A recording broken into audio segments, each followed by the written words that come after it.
Let us start today's session. This is lecture 2 of chemical bonding. First lecture जिसने attend नहीं किया है वो वेबसाइट पे भी अपनी ऐप में भी मैंने अपलोड कर दिया है वीडियो, और जो उसका लिंक है वो ग्रुप में भी शेयर कर दिया है, तो उसमें से आप देख सकते हो फर्स्ट लेक्चर। अब हम आज का जो टॉपिक है दैट वी विल स्टार्ट। आज का हमारा टॉपिक स्टार्ट होता है बॉन्ड पैरामीटर्स। लास्ट जो लेक्चर था that is on VSEPR theory. आज का जो है वो बॉन्ड पैरामीटर्स पे है। बॉन्ड पैरामीटर्स में सबसे पहले है बॉन्ड लेंथ। अब ये बॉन्ड लेंथ या bond angle, bond enthalpy, bond order, ये even resonance structures, but resonance structures में हम ज्यादा नहीं जाएंगे क्योंकि वो ऑर्गेनिक कवर कर लेती है। Polarity of bonds we will cover, dipole movement. तो सबसे पहले बॉन्ड लेंथ। तो बॉन्ड लेंथ क्या होती है? ये दो एटम्स के बीच की डिस्टेंस है, इंटर न्यूक्लियर डिस्टेंस, ठीक है, इक्विलिब्रियम डिस्टेंस दो न्यूक्लियाई के बीच में, ठीक है, that is called bond length. तो इस तरह से मान लिया एक ये न्यूक्लियस है, दूसरा न्यूक्लियस है। अब दोनों न्यूक्लियस जो है उनके बीच की जो डिस्टेंस है सेंटर के बीच की, that is called bond length. तो अब ये एक मिनट बेटा, कौन आ गया?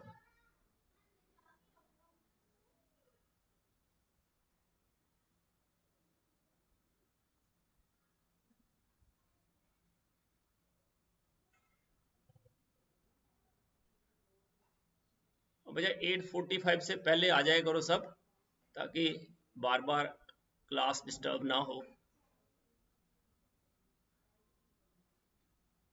ओके, तो बॉन्ड लेंथ जो है क्लियर हो गया।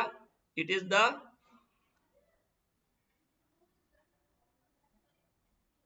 Distance between the centres, equilibrium distance between the centres of the bonded nuclei.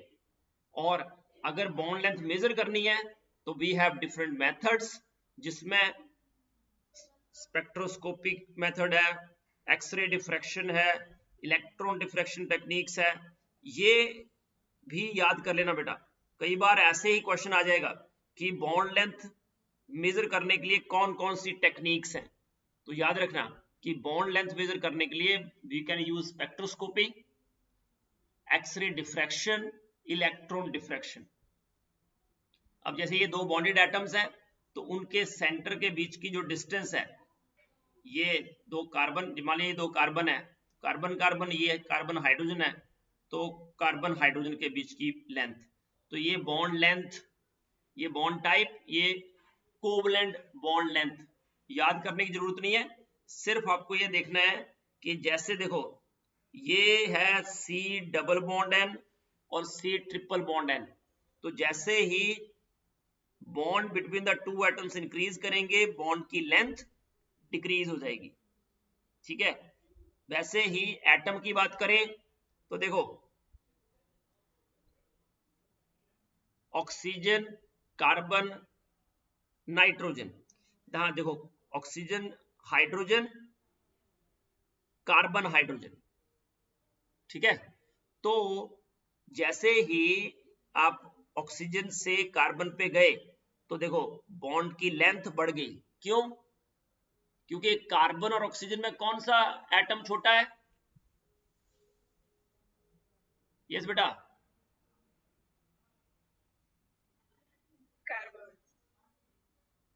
बेटा कार्बन छोटा है कि ऑक्सीजन? ऑक्सीजन इज स्मॉलर बेटा, क्योंकि अलोंग द पीरियड जाते हैं हम lithium, beryllium, boron, carbon, nitrogen, oxygen, fluorine, तो साइज क्या होता है?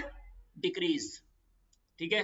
इसीलिए ऑक्सीजन हाइड्रोजन की बॉन्ड लेंथ जो है वो क्या है? ऑक्सीजन हाइड्रोजन बॉन्ड लेंथ जो है वो स्मॉल है, कार्बन हाइड्रोजन ज्यादा है। वैसे ही यहां आ जाओ, carbon oxygen, carbon nitrogen and then carbon carbon. तो carbon carbon bond length is 154। वैसे ही कार्बन ऑक्सीजन कार्बन कार्बन देखो, तो carbon oxygen bond length is smaller, carbon carbon bond length is more. मतलब ये कंपैरेटिव स्टडी आपको आनी चाहिए। तो जैसे देखो H2 है, F2 है, Cl2, Br2, I2, N2, तो ये बॉन्ड लेंथ्स जो हैं दैट यू शुड नो। ये देखो कंपैरिजन है, मतलब ये कंपैरेटिव स्टडी आनी चाहिए कि I2 की बॉन्ड लेंथ जो है वो Br2 से ज्यादा होगी, Br2 के Cl2 से, Cl2 के F2 से। पता है ये साइज बढ़ता है तो बॉन्ड लेंथ इंक्रीज करती है। वैसे ही HCl, HBr, देखो HI की बॉन्ड लेंथ HBr से ज्यादा है, HBr की HCl से, HCl के HF से। इसीलिए जब हम एसिडिक स्ट्रेंथ देखते हैं ना, किसकी एसिडिक स्ट्रेंथ ज्यादा होती है, HI की, HBr की, HCl की, HF की?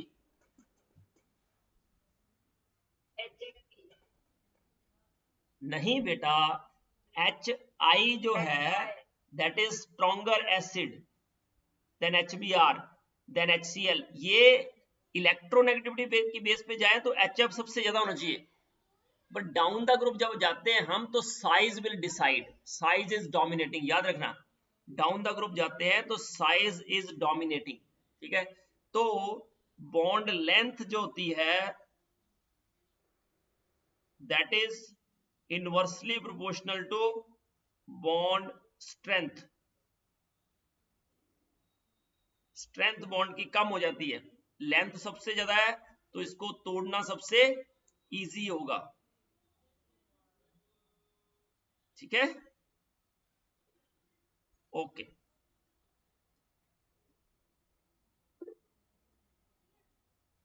अब देखो अगर मान लिया दो अलग अलग एटम्स हैं जो ज्वाइन कर रहे हैं, एक की लेंथ आर ए मतलब रेडियस आर ए, दूसरे की आर बी, तो जो बॉन्ड लेंथ है that is R A plus R B. Now bond angle is very very important, इस पे क्वेश्चन आ सकता है। और बॉन्ड एंगल क्या होता है, एंगल बिटवीन बॉन्ड पेयर्स। और बॉन्ड एंगल को एक्सपेरिमेंटली अगर आपको डिटरमिन करना है तो वी यूज स्पेक्ट्रोस्कोपिक मेथड्स, और it also helps in determining the shape of molecules. जैसे देखो H2O है, ऐसा होता है H2O, what is the angle,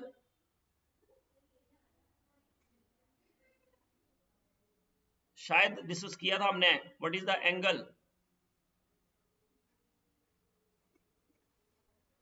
नहीं 10 बेटा। देखो सबसे पहले मैं मीथेन की बात करता हूं, मैंने उस दिन भी बताया था आपको कि मीथेन जो है उसमें चारों बॉन्ड पेयर है, अमोनिया में एक लोन पेयर और 3 बॉन्ड पेयर, देन वाटर में 2 लोन पेयर और 2 bond pair, it is like that. तो याद रखना कि जैसे जैसे ये, इसमें तो रेगुलर एंगल होगा that is 109 degree 28 minute, but जैसे ही एक लोन पेयर आता है, हमने पढ़ा था पोस्टुलेट ऑफ एस्पर थ्योरी कि जैसे जैसे लोन पेयर बढ़ते हैं, you know lone pair repulsion is greater than lone pair bond pair repulsion, which in turn greater than bond pair repulsion, ठीक है ना। तो बॉन्ड जो है वो पास आ जाते हैं लोन पेयर के रिपल्शन की वजह से, तो बॉन्ड का एंगल क्या हो जाता है, कम। तो इसमें जो माइनस होता है वो 2.5 डिग्री के अराउंड माइनस होता है, तो एंगल आता है 107 डिग्री। और फिर इसके आगे बढ़ते हैं तो अगेन 2 लोन पेयर हो गया, तो 2 लोन पेयर जो है और कम हो जाएगा एंगल 107 से भी कम, तो -2.5, फिर तो ये हो जाता है बेटा 104 0.5 डिग्री। मतलब इन तीन का एंगल याद रखना, वैसे तो एंगल याद रखने की जरूरत नहीं है, सिर्फ कंपैरेटिव स्टडी आती है, फिर भी ये तीन तो आप याद रख सकते हो। 109.5 डिग्री बोल सकते हैं इसको ना, तो 109.5 डिग्री माइनस 2.5 तो 107 डिग्री, 107 डिग्री माइनस 2.5 तो 104.5। जैसे एक लोन पेयर बढ़ा minus 2.5, but it is not true in every case, सिर्फ इन तीनों की बात हो रही है क्योंकि ये कॉमन है। ओके, तो 104.5 डिग्री होता है बेटा। तो bond length is defined as distance between the nuclear of two bonded atoms. Yes, कौन सा आंसर है? It is it is equilibrium distance between the nuclei of two bonded atoms. Bond angle in H2O, just now we have discussed. Yes, it is 104.5 degree. Now this is the question from GSET 2022. Question है the correct order of increasing bond angles. तो पहले मैं आपको बता देता हूं कि देखो यहां पे हो क्या रहा है, ये कौन सा ग्रुप है पहले बताओ। हाइड्रोजन किससे अटैच है? Oxygen, sulphur, selenium, tellurium. कौन सा ग्रुप है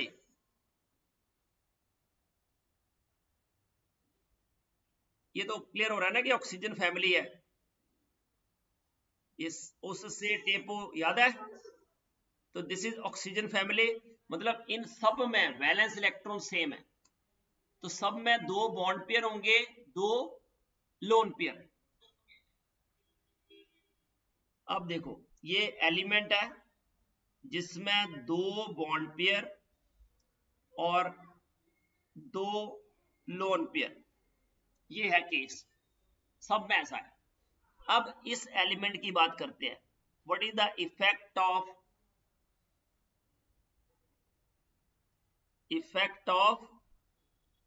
सेंट्रल एटम,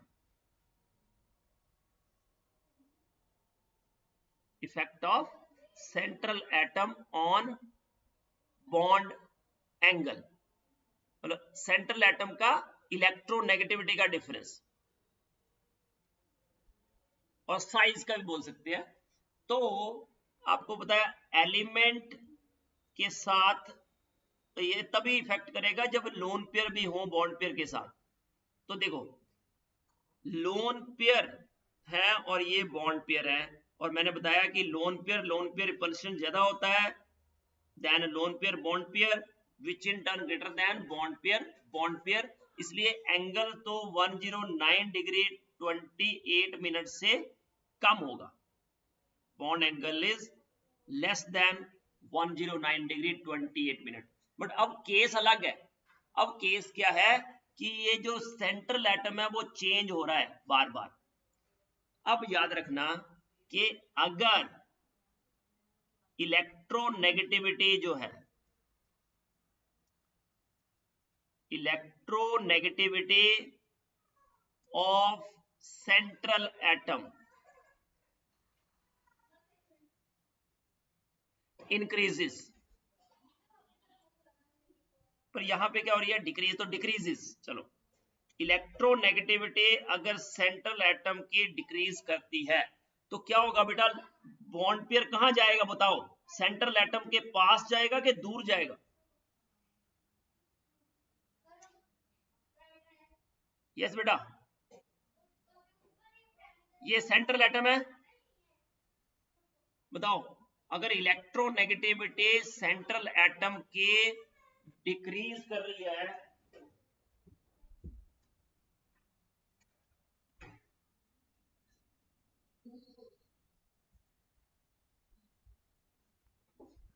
क्या होगा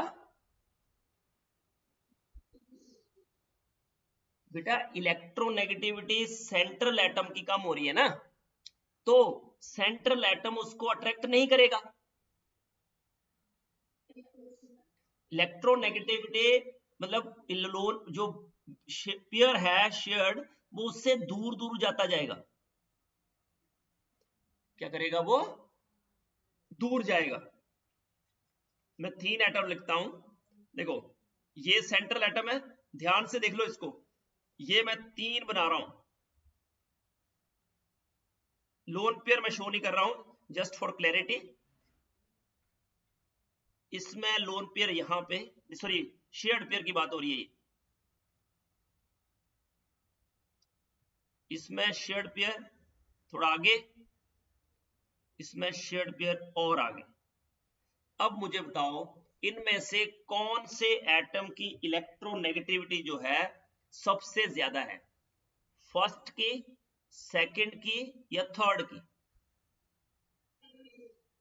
फर्स्ट की, वेरी गुड, क्योंकि फर्स्ट जो है इट इज मोर इलेक्ट्रोनेगेटिव, और इलेक्ट्रोनेगेटिविटी क्या होती है, ability of an atom to attract shared pair. क्या है इसकी डेफिनेशन, ये है ability of an atom to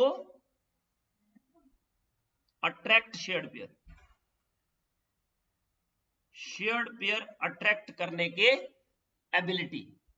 तो फर्स्ट सबसे ज्यादा अट्रैक्ट करेगा शेयर्ड पेयर को, तो ये जो शेयर्ड पेयर है, बॉन्ड पेयर है, वो सेंट्रल एटम के पास जाएंगे, तो जो शेयर्ड पेयर के बीच की डिस्टेंस कम हो जाएगी, तो उनमें रिपल्शन थोड़ा ज्यादा होगा। इसमें ये थोड़े दूर जाएंगे सेंट्रल एटम से, तो रिपल्शन थोड़ा कम हो जाएगा, और इसमें रिपल्शन और कम हो जाएगा। अगर रिपल्शन कम होगा तो बॉन्ड्स पास आएंगे, अगर बॉन्ड पास आएंगे तो बॉन्ड एंगल क्या हो जाएगा, डिक्रीज। इसका मतलब कि सेंट्रल एटम की इलेक्ट्रोनेगेटिविटी अगर ज्यादा है तो बॉन्ड एंगल लार्ज होगा। इसका मतलब कि बॉन्ड एंगल जो है that is proportional to electronegativity किसके, ऑफ सेंट्रल एटम। नोट करो ये, जैसे जैसे सेंट्रल एटम की इलेक्ट्रोनेगेटिविटी बढ़ेगी बॉन्ड एंगल बढ़ेगा। Is it clear to all? इसका स्क्रीनशॉट ले लो कि इलेक्ट्रोनेगेटिविटी जिस सबसे ज्यादा जिसकी होगी उसका शेयर्ड पेयर उसके बिल्कुल पास होगा, उन शेयर्ड पेयर में डिस्टेंस कम होगी, इसलिए रिपल्शन सबसे ज्यादा होगा, इसलिए बॉन्ड एंगल में जो डिक्रीज होना चाहिए उतना नहीं होगा, सबसे कम बॉन्ड एंगल होगा जिसकी इलेक्ट्रोनेगेटिविटी सबसे कम होगी। तो ये फंडा यूज करके you can do this question. तो अब मुझे बता सकते हो कि किसका सबसे ज्यादा होगा, कौन सा ऑप्शन होना चाहिए? वेरी गुड, ऑक्सीजन सबसे ज्यादा इलेक्ट्रोनेगेटिव है, डी ऑप्शन होनी चाहिए, क्योंकि bond angle is directly proportional to electronegativity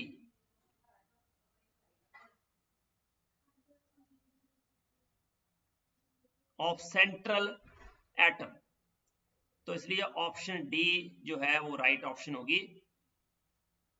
अब और बात करें कि अगर मैं यहां पे ऑक्सीजन ही रखूं और यहां पे हाइड्रोजन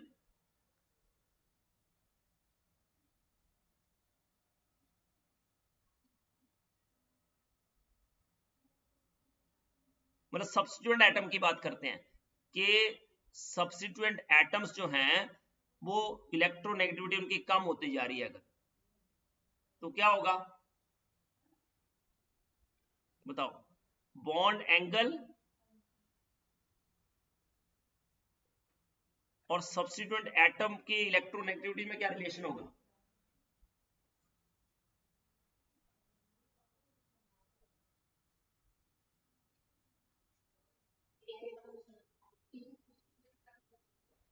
यस, सेंट्रल एटम के डायरेक्टली प्रोपोर्शनल और सब्स्टिट्यूएंट एटम के इनवर्सली प्रोपोर्शनल।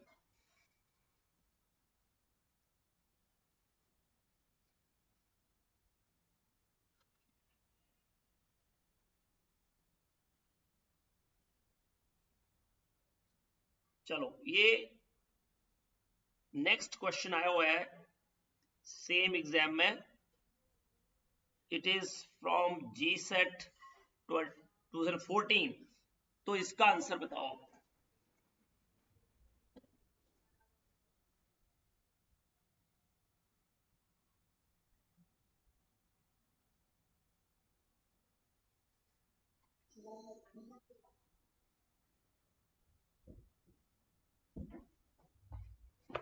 यस, सबसे आंसर चाहता हूं मैं, कौन सा option?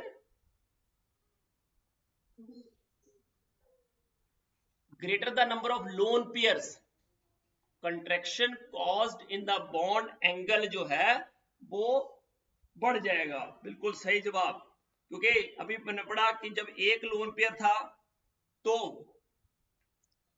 Bond angle 109 degree 28 minute से 107 डिग्री हो गया था। दूसरा लोन पेयर आया तो 104.5 डिग्री हो गया। तो ये भी GSET 2014 का क्वेश्चन है, तो आंसर इज बी। चलो अब मैं एक और क्वेश्चन आपको, मतलब कंसेप्ट एक और करवाता हूं कि अपने पास है लेट अस से Pi3 पे Br3 पे Cl3 एंड Pf3। बताओ what is the order of bond angle?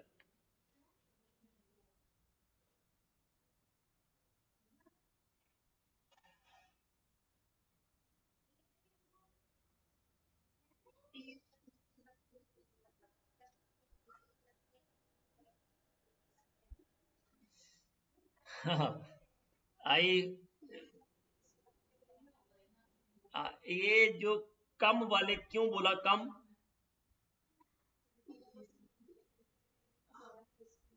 हाँ, क्योंकि मैंने अभी बताया कि इलेक्ट्रो नेगेटिविटी पे जाएं अगर तो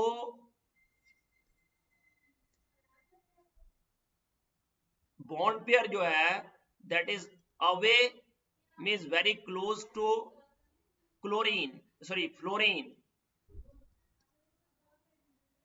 सबसे नियर बाय किसके होगा? फ्लोरीन के। तो इसलिए इसमें रिपल्शन सबसे कम होगी, इसलिए बॉन्ड एंगल जो है सबसे ज्यादा होगा Pi3 का, उससे कम Pbr3, फिर PCl3 और फिर Pf3। ठीक है, अब मुझे बताओ कि वन मोर क्वेश्चन, कि एक है NH3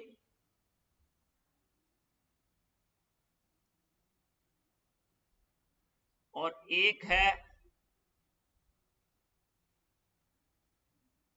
NF3। तो किसका बॉन्ड एंगल ज्यादा होगा?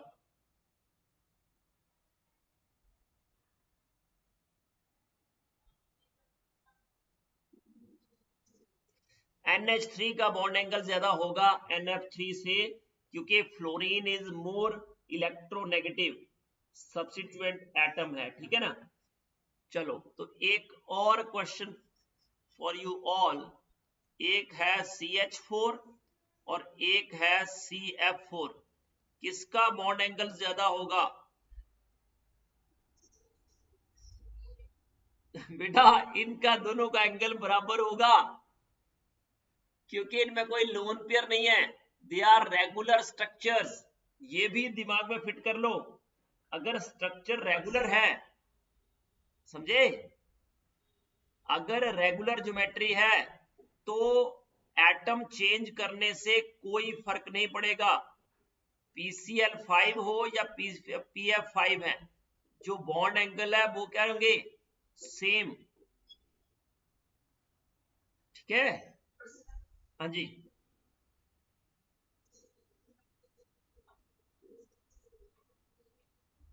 बिल्कुल सही जवाब। बट एक्चुअली ये सिमेट्रिकल अरेंजमेंट है ना बच्चे, जैस मतलब इसमें कोई लोन पेयर नहीं है जो उसको रिपेल कर रहा है, तो सबका जो रिपल्शन होगा, आप आगे बोलो कि 4 बॉन्ड पेयर है, हाइब्रिडाइजेशन sp3, तो एंगल कितना होगा, तो हम बोलेंगे 109 डिग्री 28 मिनट।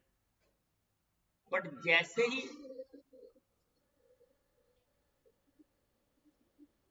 हाँ बॉन्ड लेंथ की बात अलग है बेटा, हम बॉन्ड एंगल की बात कर रहे हैं। तो बॉन्ड,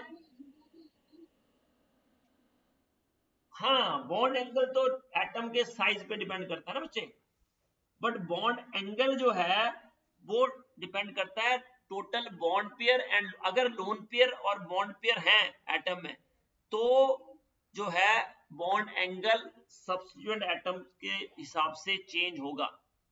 बट अगर number of only bond pairs are there, तो बॉन्ड एंगल रिमेन सेम। जैसे BH4 नेगेटिव है, BF4 नेगेटिव है, तो बॉन्ड एंगल क्या रहेगा, सेम। ओके, तो ये भी आप जो है फिट कर लेना दिमाग में कि अगर ज्योमेट्री रेगुलर है, तो सब्स्टिट्यूएंट एटम की इलेक्ट्रोनेगेटिविटी से या सेंट्रल एटम की इलेक्ट्रोनेगेटिविटी से कोई फर्क नहीं पड़ेगा। अब हम बात करते हैं, अगर हमारे पास एक हो, ये बहुत ही इंपॉर्टेंट पॉइंट है, मे भी पूछा जाए, पर मुझे लगता नहीं कि ये जी सेट के लेवल का हो, बट फिर भी, क्योंकि अभी लेवल जो है जी सेट का भी धीरे धीरे जो है इंक्रीज कर रहे हैं हर साल। तो जैसे मान लिया ये H2O है और F2O है और Cl2O है, ये तीन एटम्स है ना, तो बॉन्ड एंगल जो है अगर हम एक्सपेक्ट करें, तो सबसे ज्यादा किसका होना चाहिए, H2O का, फिर Cl2O का, फिर F2O का, बेस्ड ऑन द इलेक्ट्रोनेगेटिविटी। ठीक है, बट इसमें जो है ना इलेक्ट्रोनेगेटिविटी के साथ साथ हम एक और कंसेप्ट यूज करते हैं, दैट इज बैक बॉन्डिंग, जो कि H2O और F2O में पॉसिबल नहीं है। बैक बॉन्डिंग जो है H2O और F2O में पॉसिबल नहीं है, बट Cl2O में बैक बॉन्डिंग होती है। अब आप बोलोगे क्यों इसमें ही होती है, क्योंकि बेटा जो क्लोरीन है उसके पास आपको पता है कि वेकेंट ऑर्बिटल है, डी ऑर्बिटल वेकेंट है, तो इस वजह से जो क्लोरीन है उसको ऑक्सीजन जो है वो इलेक्ट्रॉन बैक डोनेट करता है, और जिस वजह से एक जो पेयर है इसका, इसको मिल जाता है। फिर भी आप अगर इस डिटेलिंग में नहीं जाना है, तो याद रखना कि क्लोरीन का अगर हम साइज पे भी जाएं, तो इसलिए Cl2O जो है वो एक एक्सेप्शनल रोल प्ले करता है। H2F2 का कॉमन है, नॉर्मल है, बट Cl2O का बॉन्ड एंगल इन दोनों से ज्यादा होता है। It is due to back bonding. और कौन से, इसका p ऑर्बिटल, ठीक है, यहां पे ऑक्सीजन एज अ डोनर जो है रोल प्ले करेगा, ठीक है, और एंगल जो है इसका दैट बिकम्स 110 8 मिनट्स। इसमें नहीं जाना तो इसे एग्जाम्पल को लर्न कर लेना है, इट इज इंपॉर्टेंट, मतलब एक्सपेक्टेड क्वेश्चंस है में एक क्वेश्चन है ये, Cl2O H2O, ठीक है, और F2O। H2O और F2O का नॉर्मल तरीके से है जैसा होता है, बट जो Cl2O है it is due to on the basis of back bonding, ये इसका बॉन्ड एंगल H2 और F2O से ज्यादा होता है। ये अपने नोट्स में एक नोट करके लिख लेना और पॉइंट ऐड कर लेना अपने डिक्शनरी में। Okay, now come to next. In PCl5, types of bonds surrounding phosphorus are. 2013 का क्वेश्चन है, तो कितने टाइप्स ऑफ बॉन्ड होते हैं? ये बोला 3 covalent 1 singlet 1 metallic, 5 covalent 0 singlet, 3 covalent 2 singlet, 2 covalent 2 आयनिक 1 सिंगलेट. यस बेटा.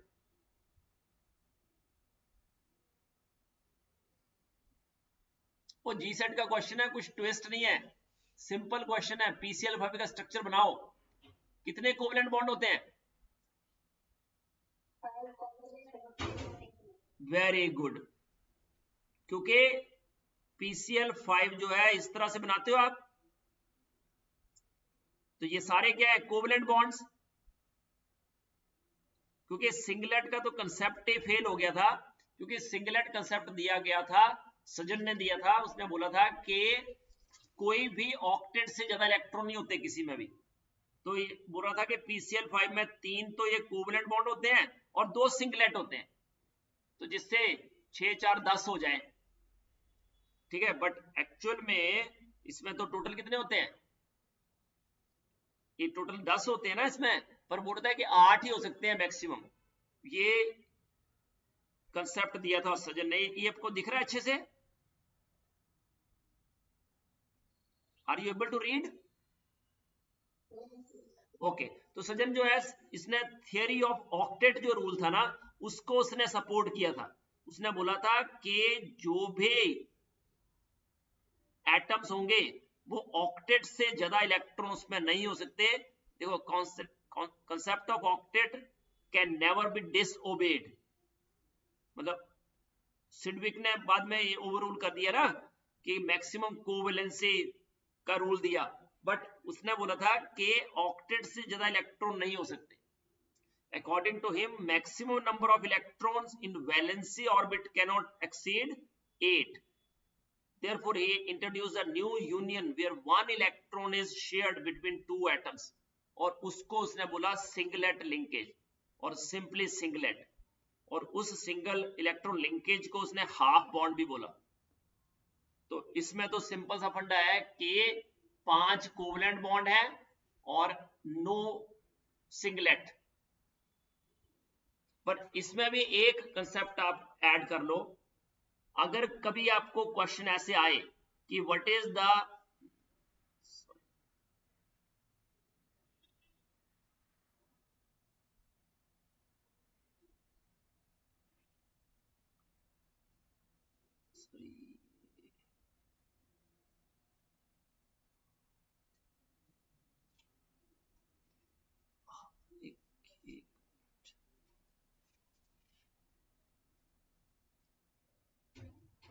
hybridization of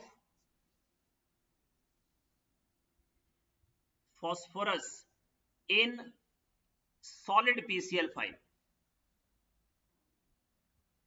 आगे करेंगे हम, बट इसमें मैं थोड़ा सा बता रहा हूं कि PCl5 सॉलिड जो होता है ना, that is ionic solid. PCl वैसे तो कोवेलेंट मॉलिक्यूल है ना, बट अगर बोलेगा सॉलिड PCl5 तो याद रखना है कि it has tetrahedral and octahedral shapes. Tetrahedral and octahedral shapes. Tetrahedral क्योंकि 4 बॉन्ड पेयर है, no lone pair PCl4 positive में, और ये 6 bond pairs, no lone pair PCl6 negative. तो PCl5 सॉलिड स्टेट में it exist as ionic solid. और 4 bond pair होते हैं, तो 1s 3p तो sp3, 6 होते हैं तो 1s 3p 2d. आगे करेंगे, बट ये एमएससी में आप हो तो इतना पता ही होगा आपको कि 4 अगर टोटल इलेक्ट्रॉन पेयर हो तो sp3 हाइब्रिडाइजेशन होती है, और अगर 6 हो तो sp3d2. तो ये एक इंपॉर्टेंट पॉइंट ऐड कर लेना. Otherwise hybridization of phosphorus in PCl5 is sp3d, अगर सिंपल पूछा है. बट अगर सॉलिड ऐड कर दिया उसने तो आपको ऐसे करना है। Okay, which ionic species does not exist?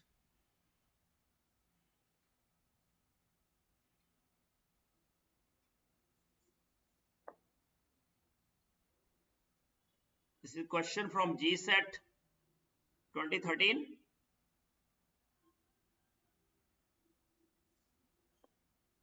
तो याद रखना कि जो सेकेंड पीरियड एलिमेंट्स हैं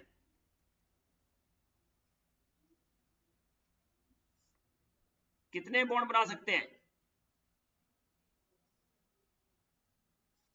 can form maximum of 4 bonds. Very good. तो सेकेंड पीरियड एलिमेंट्स आपको बताइए, lithium, beryllium, boron, carbon, nitrogen, oxygen, fluorine. ये 4 से ज्यादा बॉन्ड नहीं बना सकते। और इसमें कोई ऐसा एटम है सेकेंड पीरियड का? यस, कार्बन ने यहां पे 6 बॉन्ड बनाए हैं, विच इज नॉट पॉसिबल।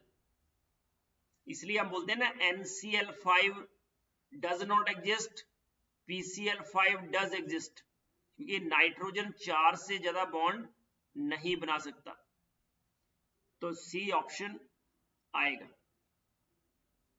ये वैसे क्वेश्चन जाना चाहिए S ब्लॉक एलिमेंट्स में। Okay, bond enthalpy. तो bond enthalpy simple, it is the amount of energy required to break 1 mole of bonds between 2 atoms. और किसमें? In gaseous state. मतलब अगर कोई एटम A और B एटम के बीच का बॉन्ड है, उसको ब्रेक करना इनटू इट्स गैसियस एटम्स, तो that is called bond enthalpy. और बॉन्ड एंथैल्पी की यूनिट क्या होते हैं? किलो जूल पर मोल। तो जैसे H2 है, उसको किस में कन्वर्ट करना है? H गैस में। और H गैस मतलब H बॉन्ड तोड़ना है, तो आपको इतनी एनर्जी देनी पड़ेगी। पॉली एटॉमिक मॉलिक्यूल्स होंगे तो उन केस में जो बॉन्ड स्ट्रेंथ की मेजरमेंट है that is complicated. Otherwise bond enthalpy से you can predict the bond strength. जितनी ज्यादा बॉन्ड एंथैल्पी उतनी ज्यादा बॉन्ड की स्ट्रेंथ। जैसे H2O है, तो H2O में कितने OH बॉन्ड्स हैं? 2। बट उनको दोनों को तोड़ने के लिए जो एनर्जी चाहिए that is not the same. तो इसलिए हम क्या लेते हैं? एवरेज बॉन्ड एंथैल्पी ले लेते हैं उस केस में। जैसे H2O को तोड़ा हमने,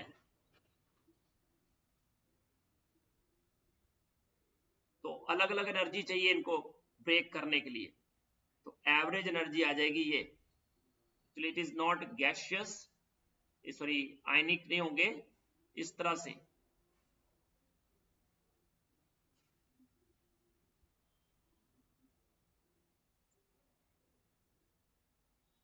ओके, बॉन्ड ऑर्डर जो है, बॉन्ड ऑर्डर क्या होता है? कितने बॉन्ड्स हैं 2 एटम्स के बीच में, that is called bond order.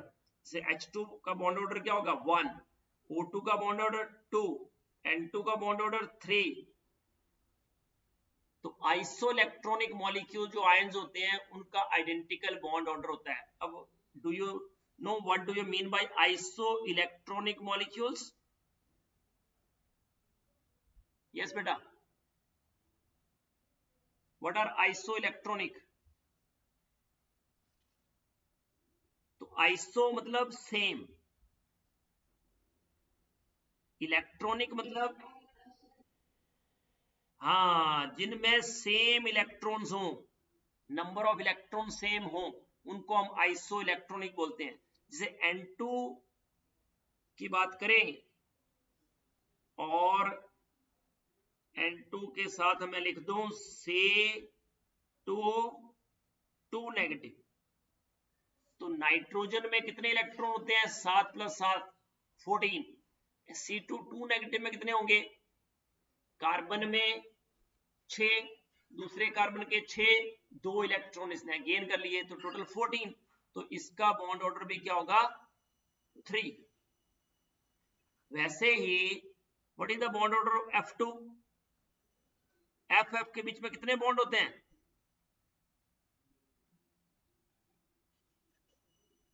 और दो फ्लोरीन के बीच में कितने बॉन्ड्स होते हैं? ओनली वन, क्योंकि एक ही बॉन्ड चाहिए होता है ना, एक ही इलेक्ट्रॉन शेयर करना होता है इनको।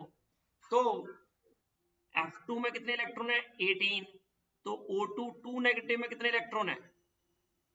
अगेन 18, क्योंकि 8 + 8 16 + 2, तो इन दोनों को मिला के 18 इलेक्ट्रॉन्स हैं, तो इन दोनों का बॉन्ड ऑर्डर सेम होगा 1।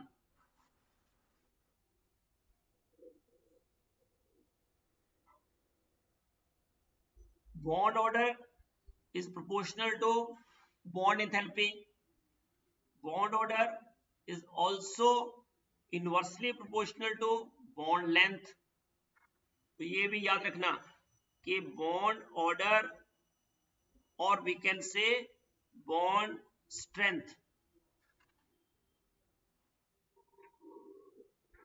that is proportional or inversely proportional to bond length. इनको अरेंज करना है आपको इन the order of decreasing bond angles. तो बताओ सबसे ज्यादा बॉन्ड एंगल इसमें किसका है? तो सबके स्ट्रक्चर्स आपको पता है। मीथेन में कितने bond pair? 4 bond pairs and no lone pair, right. वैसे ही अमोनिया में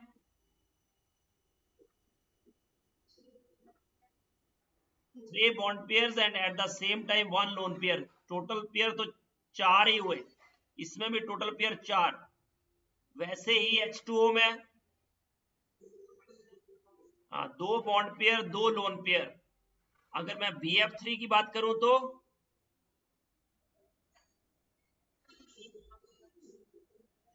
3 bond pair 0 lone pair.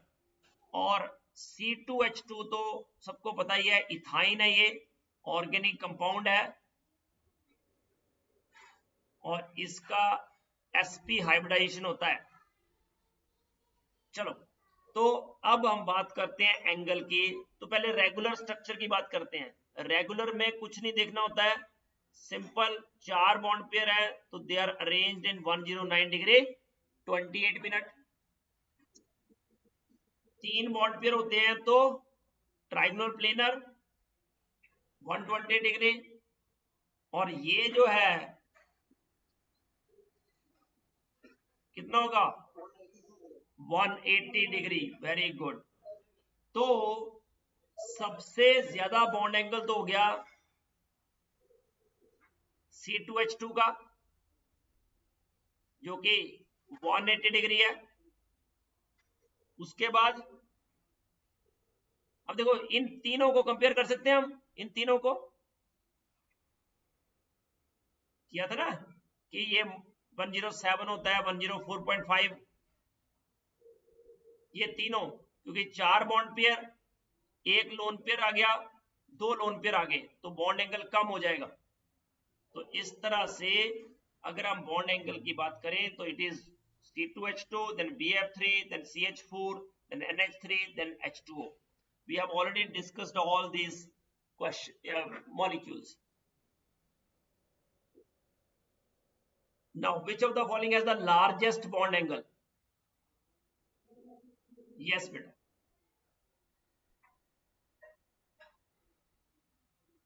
NH3, PH3, ASH3, SBH3.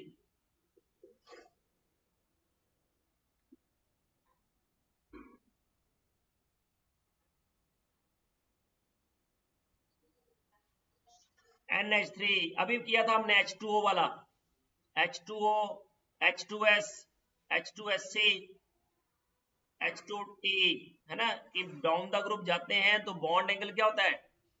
Decrease. ये जो है ना मॉलिक्यूल, ये अलग बिहेव करते हैं, इनमें 90 डिग्री के अराउंड ही होता है बॉन्ड एंगल। तो उसमें ड्रैगोज रूल लगता है, जो कि मैं आपको वीडियो सेंड कर दूंगा आज, आप उसको भी कर लेना। वैसे कोई ड्रैगो रूल पे क्वेश्चन आया नहीं अभी तक G-सेट में, फिर भी हम एक स्टेप अहेड रहेंगे कि कोई क्वेश्चन ऐसा ना हो कि जो हमने टच ना किया हो। कम से कम केमिकल बॉन्डिंग का, मतलब केमिकल बॉन्डिंग एक साइड कर दोगे आप आफ्टर संडे, कि ये हमारा टॉपिक हो गया। अब हम लास्ट में जो 5-6 दिन रहेंगे, 18 को जैसे खत्म होगा तो वो लास्ट के 6 दिन हम रिवाइज करेंगे बस। इनके नोट्स बनाते जाना साथ साथ, ताकि वो नोट्स आप एंड में 5 दिन जो है उसको रिवाइज कर सको। Make short notes, that is very very important. क्या बोल रहे बेटा? ओके बेटा, तो इसमें अगर आप देखोगे तो जो नाइट्रोजन है उसका लोन पेयर, और ये 3 है हाइड्रोजन। अब नाइट्रोजन और फास्फोरस, इन दोनों को कंपेयर करता हूं सिर्फ मैं। तो नाइट्रोजन इज मोर इलेक्ट्रोनेगेटिव, तो इसलिए इलेक्ट्रोनेगेटिविटी ज्यादा होने से जो बॉन्ड पेयर्स है they are closer to nitrogen. But phosphorus जो है दैट इज लेस इलेक्ट्रोनेगेटिव, और जिस वजह से जो शेयर्ड पेयर है, बॉन्ड पेयर है, that is away from phosphorus. तो ये बिल्कुल पास है इसके, इसलिए इनमें रिपल्शन ज्यादा होगा। बॉन्ड पेयर रिपल्शन जो है that is more in ammonia, पर वही bond pair repulsion is less in phosphorus. Ammonia में ज्यादा होगा, फॉस्फीन में कम होगा, क्योंकि बॉन्ड पेयर जो है फास्फोरस से दूर चले जाएंगे। तो ये इस तरह से है, देखो जैसे जैसे दूर जाएंगे इनके बीच की डिस्टेंस बढ़ती जाएगी, तो इसलिए उनका रिपल्शन क्या होता जाएगा, कम, तो बॉन्ड पास पास आएंगे। इसलिए अमोनिया का bond angle, electronegativity central atom की अगर ज्यादा है तो उसका बॉन्ड एंगल ज्यादा होगा, विद फ्यू एक्सेप्शंस। बट अभी तक जीसेट ने एक्सेप्शंस पे नहीं गया है, वो सिंपल कंसेप्ट पूछे हैं। तो कंसेप्ट पे जाएं तो आपको ये याद रखना है कि बॉन्ड एंगल जो है that is directly proportional to electronegativity of the central atom, that's it. ठीक है बेटा? Next, bond energy in halogens decreases in the order. Yes बेटा, अब इसमें जो है ना अगेन थोड़ा सा ट्विस्ट है। ये भी क्वेश्चन जो है वैसे तो किसमें जाना चाहिए, ये पी ब्लॉक एलिमेंट्स के हैलोजन चैप्टर में जाना चाहिए, बट क्योंकि हम अभी बॉन्ड एनर्जी जो है केमिकल बॉन्डिंग में भी आती है और हम मास्टर डिग्री के स्टूडेंट्स हैं, इसलिए we can do it here also. तो याद रखना कि देखो फ्लोरीन है, क्लोरीन है, ब्रोमीन है, आयोडीन है। तो वैसे तो क्या होना चाहिए नॉर्मली कि जैसे डाउन द ग्रुप जाए साइज बढ़ेगा, तो साइज बढ़ेगा तो जो बॉन्ड की लेंथ बढ़ेगी, तो बॉन्ड की लेंथ बढ़ेगी तो बॉन्ड की स्ट्रेंथ कम हो जाएगी, तो बॉन्ड जल्दी टूटेगा। But there is a concept of exceptionally small size. याद रखना ये एक्सेप्शनली स्मॉल साइज की वजह से जो एन बॉन्ड होता है ना that is weaker, single N bond is weaker than phosphorus single bond. Oxygen single bond is weaker than sulphur single bond. Fluorine single bond is weaker than chlorine single bond. ये तीनों याद रखना बच्चे। ये क्यों होता है? Due to exceptionally small size of second period elements. तो अब आप बोलोगे अगर छोटा साइज है तो और अच्छा है कि बॉन्ड की लेंथ और कम हो जाएगी, और बॉन्ड की लेंथ कम होगी तो आपने भी बताया कि बॉन्ड की स्ट्रेंथ बढ़ जाती है। बट याद रखना कि इनमें ना लोन पेयर भी है, कार्बन में ऐसा केस नहीं है कार्बन कार्बन में कार्बन कार्बन बॉन्ड ही स्ट्रॉन्ग है सिलिकॉन सिलिकॉन से, क्योंकि कार्बन जब बॉन्ड बनाता है तो उसके ऊपर लोन पेयर नहीं होता है। बट जब नाइट्रोजन और ऑक्सीजन और फ्लोरीन बनाते हैं तो ऑक्सीजन और नाइट्रोजन और फ्लोरीन और उसके काउंटर पार्ट्स, उन सब में ही लोन पेयर होते हैं। तो लोन पेयर जो है अगर ज्यादा पास होंगे तो वो ज्यादा रिपेल करेंगे, और ज्यादा रिपेल करेंगे तो वो जल्दी टूटेंगे। तो यहाँ पे उनके साइज ही उनके अगेंस्ट हो जाता है। ये सिर्फ सेकेंड टू थर्ड पीरियड में ही फंडा लगेगा, बाकी तो सेम चलेगा जो आप सोचते हो कि आयोडीन का सबसे कम होगा, ब्रोमीन का उससे ज्यादा होगा, अब क्लोरीन का उससे ज्यादा होना चाहिए, फिर फ्लोरीन का सबसे ज्यादा होना चाहिए। बट यहां ये अपने अदला बदली कर लेते हैं। सॉरी, अदला बदली क्यों होती है ये मैंने आपको बता दिया, इसलिए इसका जो आंसर आएगा that is chlorine greater than bromine than fluorine आयोडीनेट। ये याद रखना आप, इसका फंडा, इसके बेसिस पे अगर आप देखोगे तो एक कंसेप्ट आता है ऑर्गेनिक में, आपने पढ़ा होगा, कैटेनेशन। सुना ये सेल्फ लिंकिंग प्रॉपर्टी कि सबसे ज्यादा सेल्फ लिंकिंग प्रॉपर्टी किसकी होती है? कार्बन कार्बन की, क्योंकि catenation is proportional to bond strength. तो carbon carbon, nitrogen nitrogen, oxygen oxygen, fluorine fluorine, अगर कंपेयर करें तो carbon carbon bond is stronger than nitrogen nitrogen than oxygen oxygen, क्योंकि जैसे जैसे लोन पेयर बढ़ते हैं सेंट्रल एटम पे वैसे वैसे बॉन्ड की स्ट्रेंथ कम हो जाती है। इसलिए कार्बन की कैटेनेशन सबसे ज्यादा होती है। इसलिए आपने देखा होगा nitrogen can form N2 but phosphorus can form P4, oxygen can form O2 और O3 मैक्सिमम, और सल्फर कैन फॉर्म S8। ये because nitrogen nitrogen single bond जो है इतना स्ट्रॉन्ग नहीं होता, but phosphorus phosphorus single bond is stronger. वैसे oxygen oxygen single bond strong नहीं होता, डबल बॉन्ड की बात नहीं कर रहा हूं मैं, ऑक्सीजन ऑक्सीजन डबल बॉन्ड तो स्ट्रॉन्ग ही होगा उससे, बट सिंगल बॉन्ड कैटेनेशन को देता है बढ़ावा। तो याद रखना कि ये फंडा चलेगा इसमें लोन पेयर की वजह से, due to exceptionally small size. Okay जी, हाँ सिर्फ ये इन दो लाइन में ही ओनली, यही तो बोल रहा हूं, नहीं बाकी कोई नहीं। हाँ वैसे चलेगा, साइज के हिसाब से चलेगा, बट यहाँ पे वर्ड आ गया ना exceptionally small size of second period elements, इसलिए जितनी भी एक्सेप्शंस है वो सेकंड पीरियड में ही हैं, कि 4 से ज्यादा बॉन्ड नहीं बना सकता तो वो सेकंड पीरियड, ठीक है।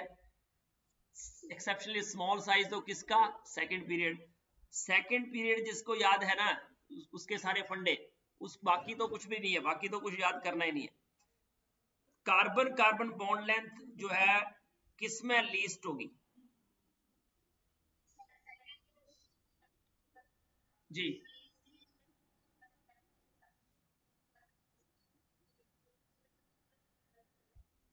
ओ सॉरी सॉरी, मैंने इधर गलती कर दी होगी, क्योंकि fluorine due to exceptionally small size जो है वो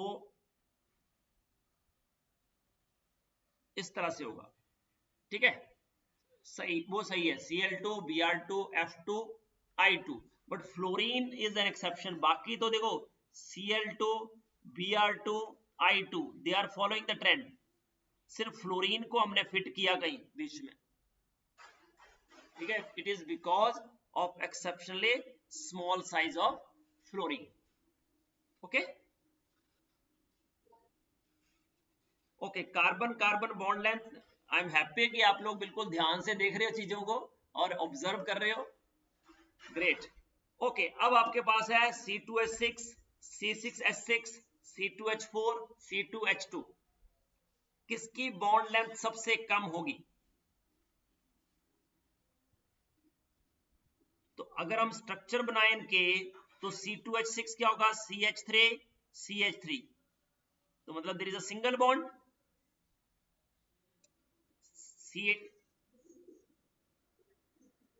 वेरी गुड, क्योंकि इसमें कार्बन कार्बन के बीच में सिंगल बॉन्ड है। C2H4 में कार्बन कार्बन के बीच में डबल बॉन्ड है।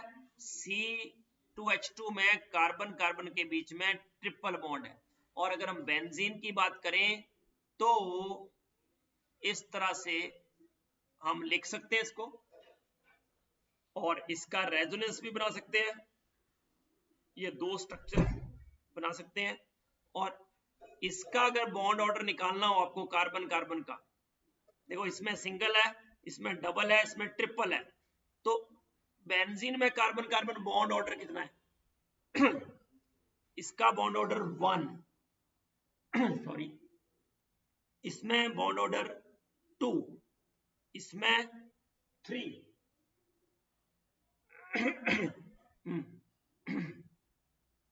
तो ये बेंजीन का बॉन्ड ऑर्डर निकालने के लिए मैं ट्रिक बता देता हूं आपको कैसे देखना है कि कितने बॉन्ड्स हैं कार्बन कार्बन के बीच में। टोटल कितने बॉन्ड्स हैं? 9। और पोजीशंस कितनी है? 6। तो बॉन्ड ऑर्डर होगा 1.5।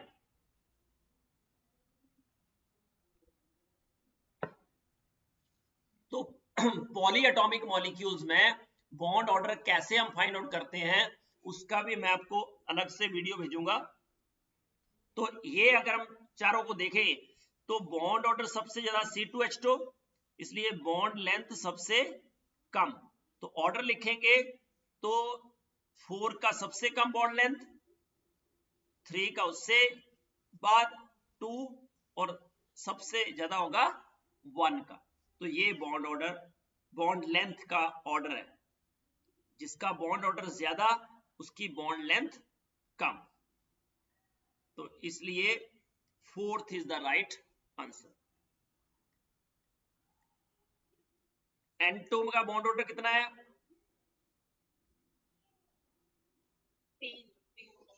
3। Very good. तो बॉन्ड ऑर्डर किससे ज्यादा नहीं हो सकता?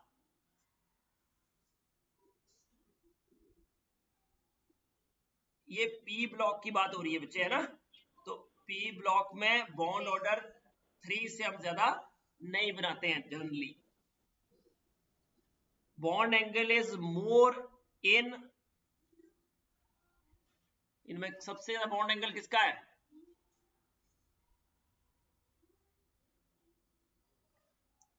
जल्दी बेटा, ये तीनों, इसमें कितने बॉन्ड पेयर? 3, इसमें 4, 0 लोन पेयर, 0 लोन पेयर। अब बोलो, 2 बॉन्ड पेयर, 2 लोन पेयर। आपने 3 देखे, चौथा देख लेते तो काम हो जाता अपना। अब बोलो,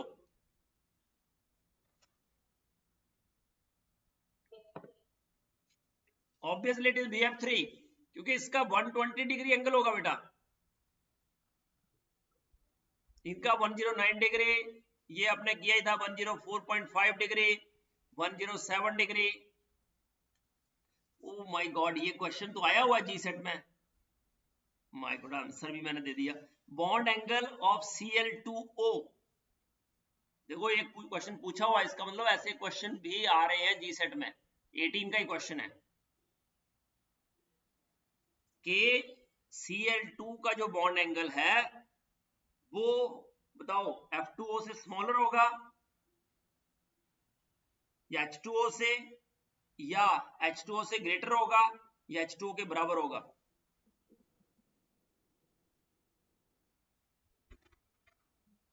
तो अभी हमने बात करे थे, यस बेटा, तो Cl2O का सबसे ज्यादा होगा क्योंकि इसमें क्या होती है, बैक बॉन्डिंग। बैक बॉन्डिंग की वजह से एक लोन पेयर तो इधर इन्वॉल्व हो जाता है,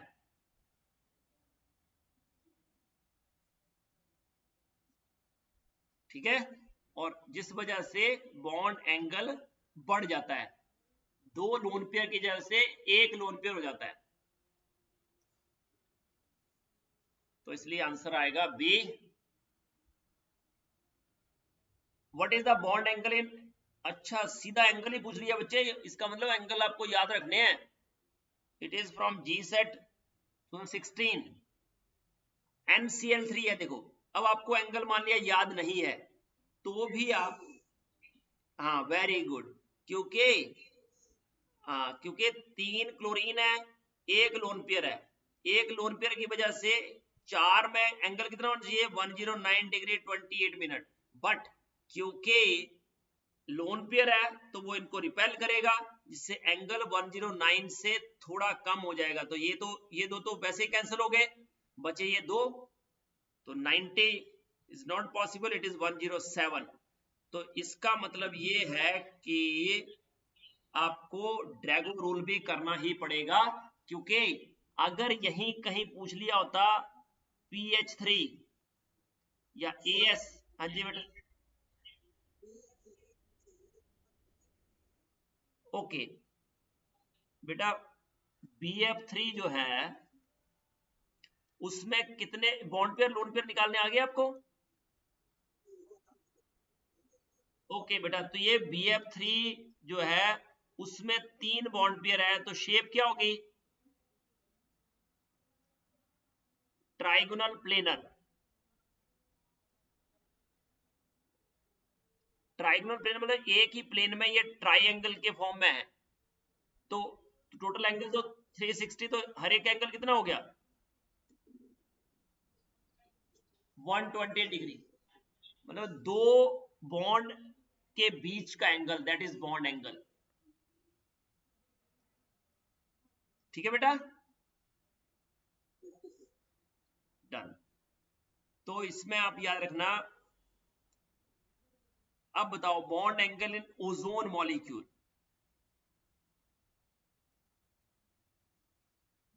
ओजोन मॉलिक्यूल में बॉन्ड एंगल,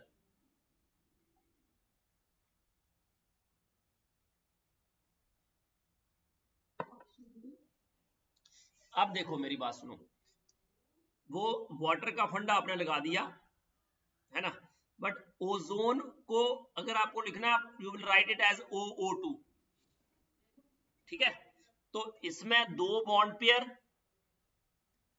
और 6 में से इलेक्ट्रॉन चले गए तो एक लोन पेयर, दो बॉन्ड पेयर एक लोन पेयर हुआ। वाटर की बात करें तो क्या होता है, दो लोन पेयर दो बॉन्ड पेयर, राइट, तो दो बॉन्ड पेयर एक लोन पेयर मतलब कितने इलेक्ट्रॉन पेयर, 3, और 3 इलेक्ट्रॉन किस तरह से अरेंज होते हैं, ट्राइगोनल प्लेनर।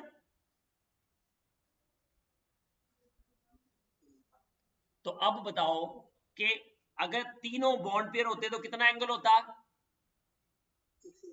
120। अब लोन पेयर की वजह से एंगल थोड़ा कम हो जाएगा, 120 से थोड़ा कम, वेरी गुड, 109 से कम, 109 या 109 से कम तो नहीं हो सकता ना, क्योंकि वो तो 4 के बाद हो गई, ठीक है, 120 नहीं हो सकता। ये कब होगा, जब 4 बॉन्ड पेयर हो, 4 बॉन्ड पेयर, या 4 बॉन्ड पेयर के साथ 3 बॉन्ड पेयर एक लोन पेयर, या 2 बॉन्ड पेयर एक दो लोन पेयर, तब हम इस पे आएंगे। अब इस पे क्या, जब 3 ही है ये, तो 120 और लेस देन 120 होगा, गॉट इट बेटा, ओके, तो it should be 116.78 degree, bond length is more in,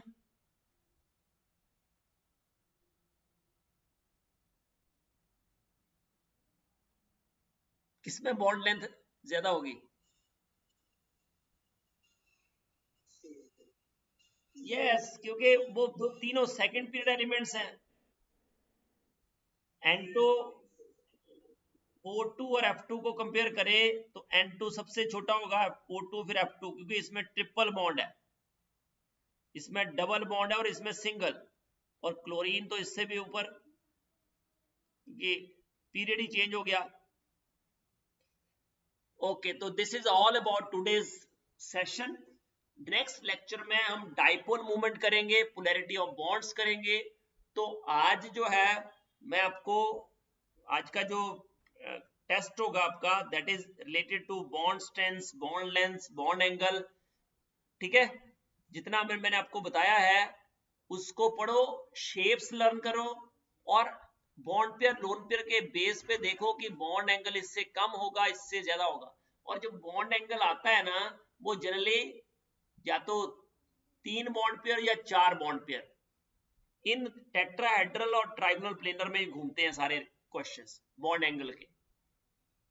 तो जितना मैंने आपको करवाया है उसको रिवाइज करो and then try to attempt the paper. ठीक है बेटा, ऑल द बेस्ट।